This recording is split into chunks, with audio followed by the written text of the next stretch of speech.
Wherever you are in the world, thank you for joining me for this week's edition of the SMIE Consulting Midweek Roundup. It's Wednesday, December 13th, 2023, and this week on the Roundup, we're going to be answering 3 questions that we've been hearing from international educators over the last few days.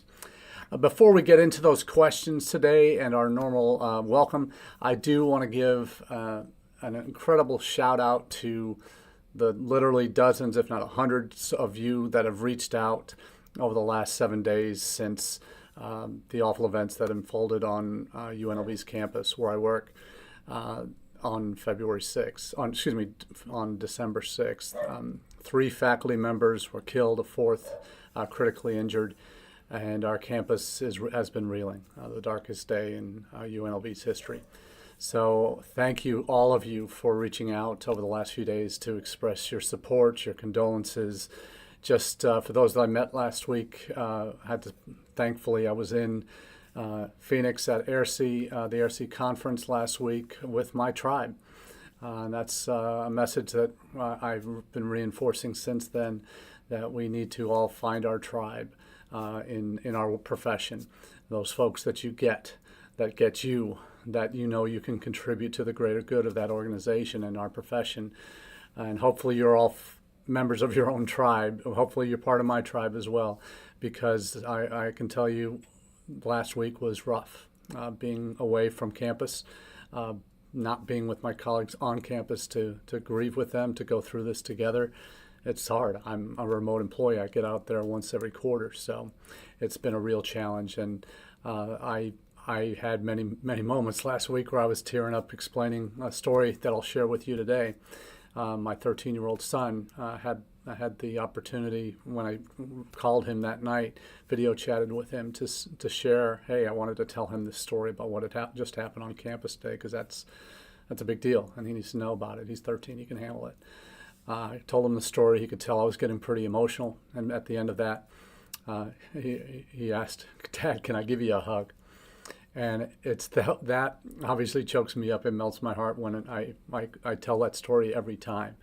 But the literally dozens, if not hundreds, of folks who've reached out through email, through text, through WhatsApp, through in-person contact last week in Phoenix, your presence with me, your understanding is so much appreciated. And I've shared that with my colleagues back on campus about how important it was for me to have that group of people that I was with last week to lean on in a very dark hour for our institution. So thanks all for being a part of that conversation who have reached out over the last few days. So let's get right into the questions of the day. As you may know, for those that are new to the Roundup, we take our news stories from a newsletter that we put out every Monday across our social platforms. It's called All the SMIE News Fit to Share. And that newsletter you can subscribe to on our, if you prefer an email version of it, you can subscribe to it on our website, and I've dropped the link in the chat. But for those who are listening to the audio-only podcast, the website link is smieconsulting.org/subscribe, and then you'll be able to drop in your details in the subscribe link to get that email if you want it in your inbox every Monday at 9 a.m. Eastern. If you prefer LinkedIn as your main news source for international education, there is a LinkedIn version of that newsletter, and I'll also be dropping the link to that in the chat as well. So it's a newsletter that I've really, I'm very grateful for the response. And every time I go to a conference, I always have folks come up to me and say, thank you for your newsletter. Thank you for your live chats. They really mean a lot. That's my go-to place for news on international education. And that just means the world. And I appreciate those of you who have taken the time to subscribe either on LinkedIn or through the email version. We now have almost 1,600 subscribers across both versions. So I'm very pleased that so many folks in our industry are getting this news every week. And these are top social media stories that impact international education and how we recruit, and webinars coming up, AI conversations, all those kind of tech, digital things that we deal with every day in our jobs. And then a set of news stories on what are the top line news in the United States impacting international education, solutions that I see coming up to the surface through some of these news stories, and then a global roundup through major destination markets on how they are grappling with various international education issues. So that's the newsletter version that you get on Mondays. Here on Wednesdays, we take a look at those news stories and find what the common themes are that we had develop in those articles that we publish out. And we come up with the questions or themes that we use here today on the live chats. And we know most folks aren't able to do the live chats because we're all busy people. I've been there, I've done that, I'm doing that.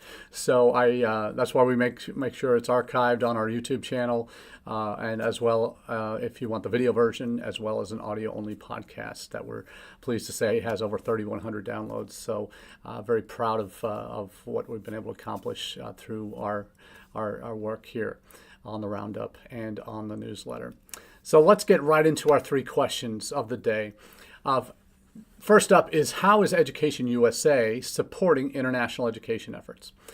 Now, for those who've known me for more than a minute, you know I am always a big cheerleader for EducationUSA. I worked for them for 6.5 years in DC as the first marketing coordinator for the network, developed the website, that content that you have today. We started all the EduSA social media channels on the global scale back in 2009. We developed Your 5 Steps to U.S. Study during my time at EducationUSA, working at IIE.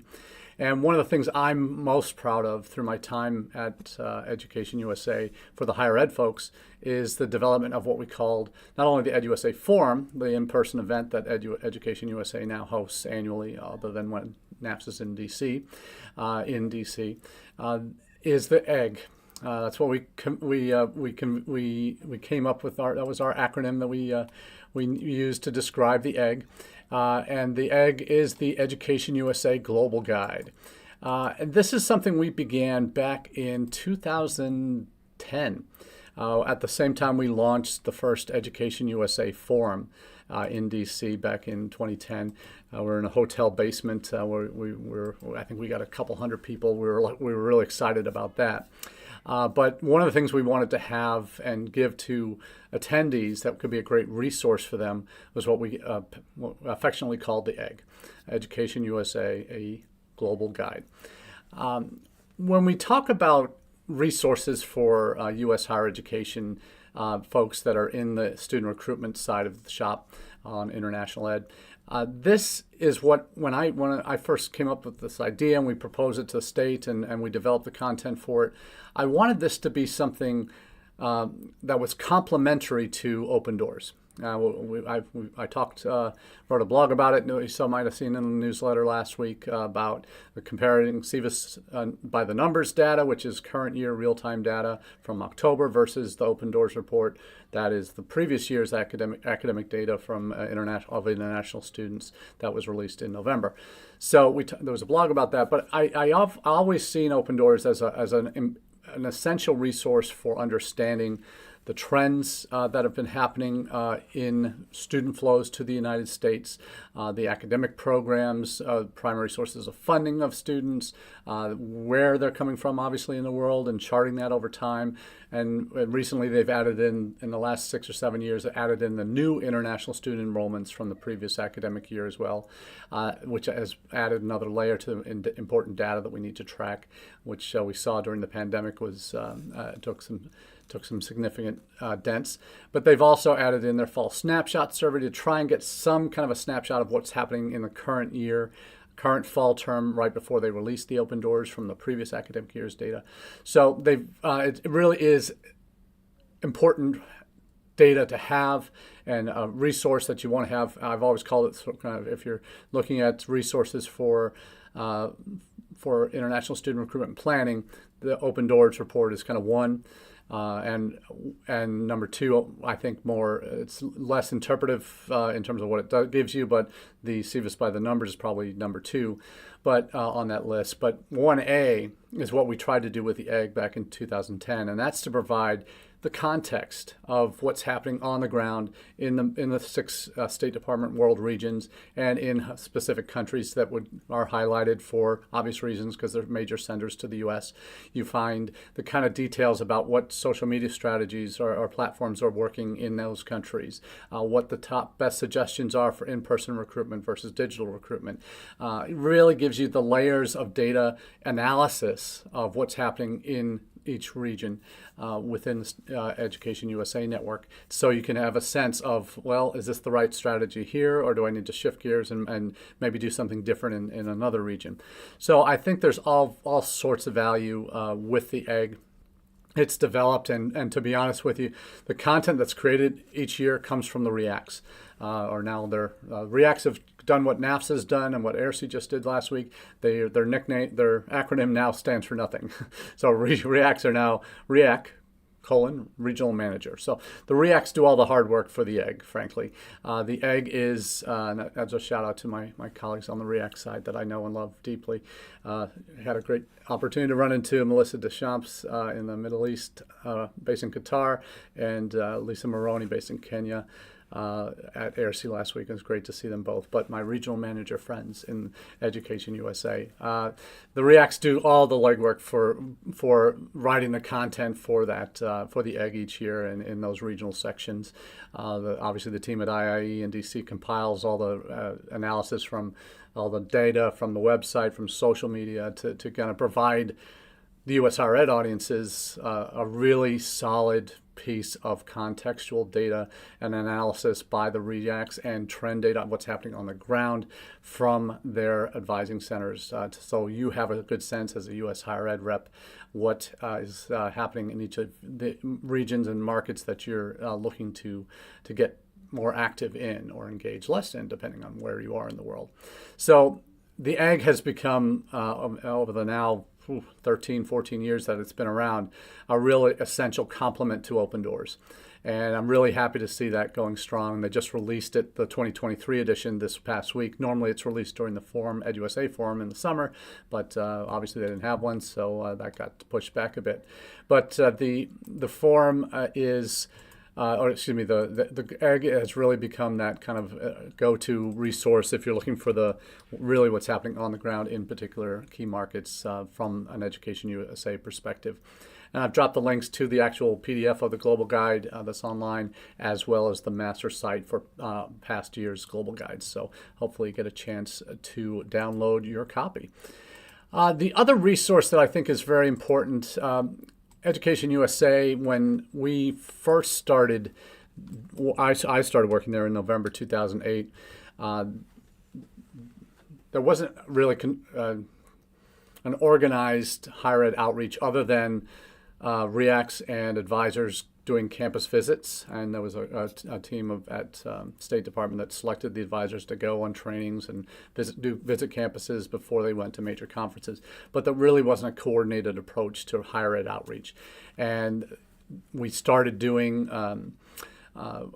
attending. Myself and others from IIE would attend the regional conferences at NAFSA regularly. I know advisors had done that and RICs had done that for years, but we provided that kind of support mechanism to enable all the travel, all the goodies that we needed to have at the conferences, to have much more intentional presence at all the major international ed conferences throughout the year, as well as the other associations that have significant pieces of their membership that are involved in international. So we set up real strong structures in place and started doing outreach. I was since I had a background in social media, I was working with our advisors to teach them how to use social media to reach not only their students in their countries, but also to reach higher ed folks. I started working with the state consortium in different states around the country, since I had been involved in Indiana with Destination Indiana, and I went to at least a dozen states in the course of my 4 or 5 years where that was a priority, visiting with them, helping them get understanding their needs, seeing how Education USA can help and how we can promote their events through our network. So there was some real collaboration happening as a result of that, connected institutions in the United States directly with our EduUSA advisors and REACs out in the field. So that was back in late noughties, early teens, but since then, the team at IIE in DC, along with the State Department program officers and REACs, and all have become much more intentional about with the services that they're providing. And one document that just dropped in the chat is that they have a newsletter that comes out monthly. They just released a new document as part of that newsletter called U.S. Higher Education Resources. And it's not the flashiest of documents, and that's fine, but it does give the content that really helps you understand where EducationUSA is as an organization, as a part of the State Department, and what its current mission and goals are, and how they are as a network providing services for U.S. higher education institutions. They've had, obviously I mentioned the Global Guide, they've had their fairs and forums, regional forums, as well as DC forums, events around the world for decades, or at least 2 decades. But now they have also a new series. They've had seminars for a while, but they've also launched what they call EducationUSA Dialogues. And these are aimed to broaden and deepen their outreach domestically to the higher ed community, focusing on 2 themes, according to this document: increasing the number of and broadening the diversity of U.S. higher education hosting students, institutions hosting, HEIs hosting international students, and 2, ensuring the quality and success of on-campus experiences for international students. So that second one is certainly newer. And that first point, though, I do want to come back to that, because when I always talk about perspective on what's happening in the wider world and how we are or are not set up for success as a country compared to our competition. We've long lamented the lack of a national international education strategy in the United States. I'm going to talk more about that in the second question of the day, but when we get to the U.S. for Success Coalition. But what EducationUSA has really done is shine a light with that shift in I don't know if it's new, but it's certainly a shift in emphasis in terms of how they're talking about it with this dialogue series, is that we have so much more capacity than the rest of, other than potentially China, so much more capacity to host international students than our major competitors for these same students. You look at Canada, there are literally 400 post-secondary institutions. Most of them, more than half, 60-70%, are vocational colleges. There's 100 plus college, actual university level organizations as well. But they have almost over 800,000, maybe 900,000 international students at that few of a number of schools. That's just unsustainable to grow as much as they are. They are all 30+%. Some of the private vocational colleges are up to 60-70%, maybe 90% in some cases. And a couple of those have closed in recent years just because they're so heavily dependent and really were just money-making machines for whoever those private vocational college owners were, rather than quality educational pursuits.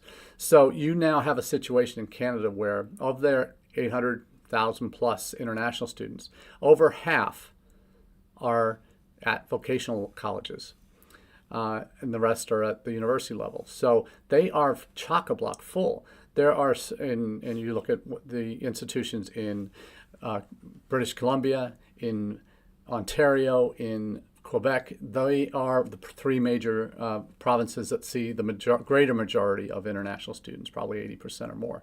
And they are at capacity, if not surpass capacity. And the Canadian government is now ratcheting back. They're talking about caps. They're talking about, they've just now increased the amount every international student has to have to show to get a study permit. It went from only $10,000, regardless of how much the institution costs, for goodness sakes. You wonder why there's been so many issues with students at food banks and in tend to an apartment. It's just unsustainable. They never really had the money that they needed to succeed. But they've just raised it from 10,000 minimum up to 20,000. That'll get rid of some of the less serious students, hopefully, and Canada's numbers will, I think, contract. As you see in the UK, we're going to talk more about them at the end, but their government has really changed some major significant policies over the last few weeks and months. Maybe more on the horizon. So they're looking at a potential contraction. We'll talk about why in a minute. But you also see in Australia, they're talking about net migration limits and reducing by half the number of number of migrants they allow into the country, and students are counted in those numbers as well. They're tightening up restrictions on work, on the routes that students can take, and the visa processing piece. So there's some major contraction about to happen in Canada, UK, and Australia. And all three of those countries, they have minimum percentage of international students on their campuses of at least 25%. That's an average across their institutions. Some of them are upwards of 40, 50, 60% international in the UK, in Australia.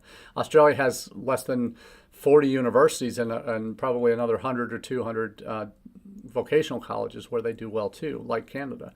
But they are at capacity. And when I say capacity, they're not 100% international in most cases. But what they are at capacity in is a tolerance amongst the public for more. And keep getting more and more and more. And that's happening. And you see the housing issues that have sprung up, certainly during the pandemic, they became absolutely devastating topics on a lot of college campuses and in communities where these colleges are located. But now there's knock-on effects now where those housing issues that popped up during the pandemic are now really a real barrier to further growth in a lot of these key markets. There were UK universities saying, don't come if you don't have housing already sorted before you get on the plane. So that kind of puts you off. So you wonder what the long-term sustainability of some of these countries are. But in the U.S., we're only at 5.5% international amongst our entire higher education population in the U.S. And granted, 60% of the international students are probably at less than 10% of the universities that can host international students. But there are so many more quality institutions that have capacity to grow. And that is across the board, not just in the elite universities in the United States.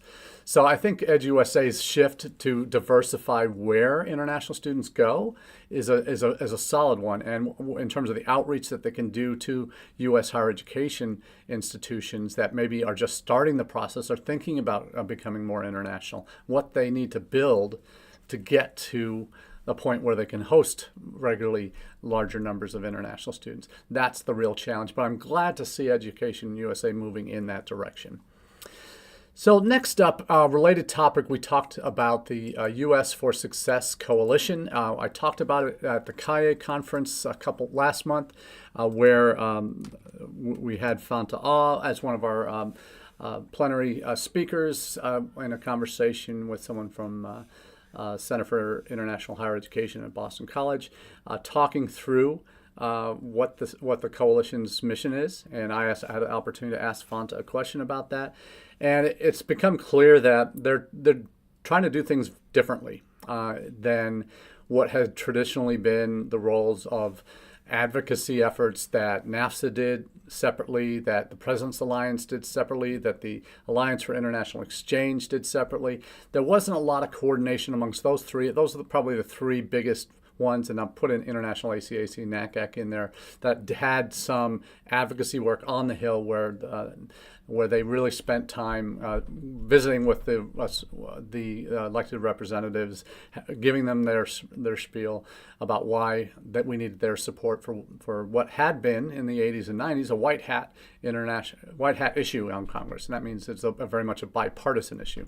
And it is to a certain extent in terms of the funding. There's always funding battles, but they usually have come out on top in terms of being pro international education. But previous administration threw a lot of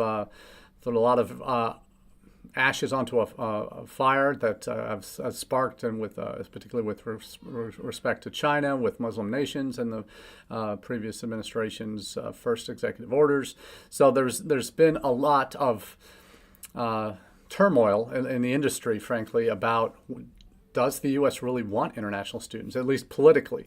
There's growing concerns in certain parts of extremes on the right that saying that international students, well, we're taking jobs away from Americans, and that's not the case at all. Americans aren't being trained in numbers high enough to fill those jobs that these international students and immigrants that come to the U.S. are filling. So that's a whole long conversation about this. But the U.S. for Success Coalition, the question is, are they going to move the needle on when it comes to the move primarily towards a more welcoming country and more welcoming policies, and to eventually towards a national strategy for international education? Kind of what the EducationUSA Forum 2 years ago announced the joint statement in support of international education. This was a intradepartmental or interdepartmental approach involving State Department, Commerce, Homeland Security, and Education. Probably want to include in the future Department of Labor in there when we're talking about developing coherent policies that can tie students into direct pathways to becoming employees and workers after they finish their studies, and eventually permanent residents and citizens. So long journeys, obviously, that I went on when I came to the U.S. almost 50 years ago as a 5-year-old. I was an L2, intercompany transfer dependent. I didn't become a citizen until from age 5 till right before my 18th birthday. It took me that long to become a naturalized U.S. citizen. So one of the goals of the coalition is in developing this international ed strategy is having components of that strategy that make the U.S. more welcoming, more transparent, more clear-cut routes that students can rely on and families can rely on that might be looking to come here for study and then eventual residency. That process is very complicated. The Success Coalition really is it's a first time to really gain momentum behind this kind of national strategy in developing the pieces that we need. And part of that is it's not going to happen all the way from the ground up. It needs to happen from top down. There has to be White House buy-in in order for it to be effective, because all this joint statement on principles supporting international education did is it lit a fire under each of the departments, State, Commerce, Homeland Security, Education, to establish kind of working groups to talk about how they can be improving what they do to improve to provide a more welcoming environment for for international students bound for the U.S. What's ended up happening is they all do their own things in their own departments, but there's no mandates from the top to say you need to work together and develop new policies, do new procedures, advocate for legislation. And that's really the piece that I think and hope is the real missing piece that we need to move forward with a national policy, is that it has to be legislation that does things that stamps green cards onto PhD graduates, that allows for the F1 status to be considered dual intent so that they don't need to prove a negative when they go for their visa interview, that they're not planning to become an immigrant to the U.S. At age 18. Who does that? And it's to have that plan for their life at the time they go for their visa interview, that they have to be able to convince that officer that they're not planning to stay in the U.S. once they get here.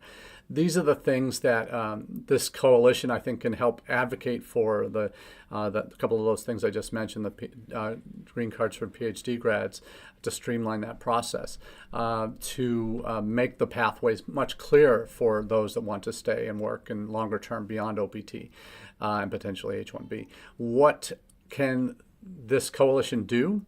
One of the things they have done is they've just addressed to DHS a series of recommendations to DHS to improve what they call concrete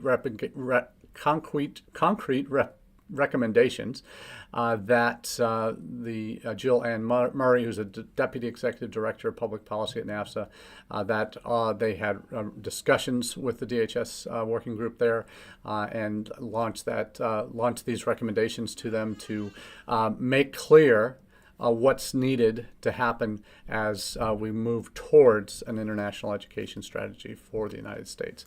So it's a first step.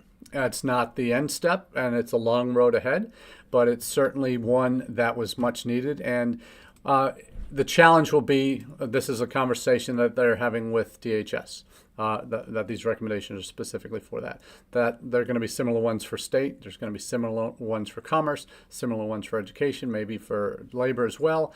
But the real significant movement that needs to happen won't happen until there's White House level support and political capital spent on the kinds of legislative changes to our system, which have been bogged down in committees and the real changes we need get thrown into bills, but then they get become part of these omnibus bills that get hacked to pieces and really never see the light of day. So we've needed urgently immigration reform for over almost 40 years now in the United States, since the 80s when we last had a really significant change. We've painted around the edges a little bit, but we've not addressed the bigger picture. And that's something that this national strategy needs to have as part of the legislative change that needs to happen to really see, I think, landscape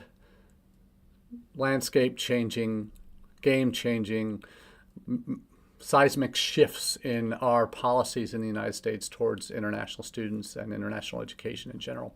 So it's a long road ahead, but it's certainly one that I think we're going to see hopefully some positive signs. So I'm cautiously optimistic about the U.S. for Success Coalition, and hopefully eventually get White House level support for something and political capital spent to make the real change that we need happen. And the final question I'll touch on briefly today is the U.S. international student gravy train about to end? And oh my goodness, can I tell you what, this last week in terms of the news stories, having been at an international ed conference where we had a number of British colleagues that were presenting and having conversations about this, they are worried. They are really worried for the short term. They were already dealing with the elimination of the dependent visa for non-doctoral students coming to the UK. That expires at the end of December this year, so no new international students with dependents will be allowed into the country after December 31st if you're not a doctoral student. That impacts two of the UK's top markets for postgrad studies. That would be Nigeria and India.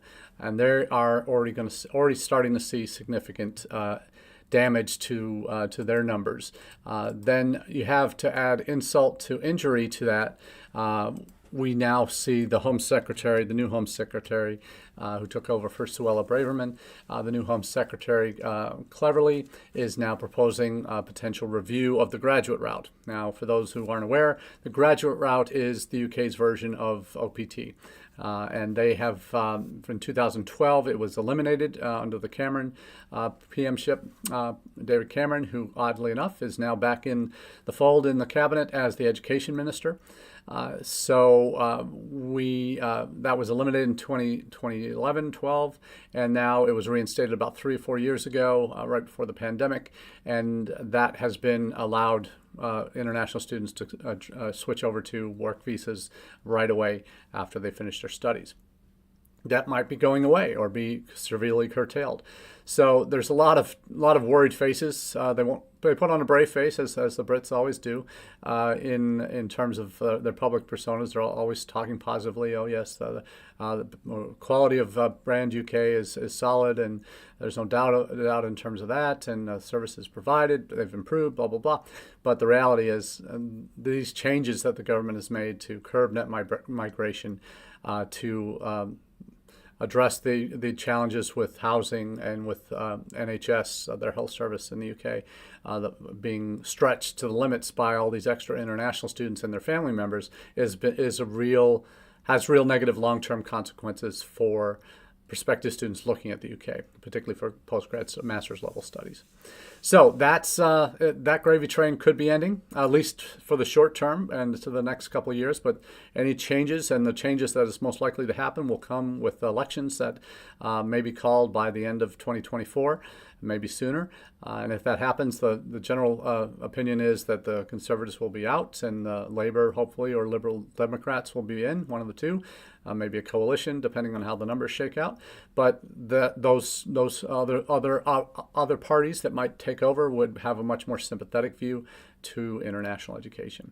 So we'll see. But for the short term, the UK will numbers in one of the articles I posted.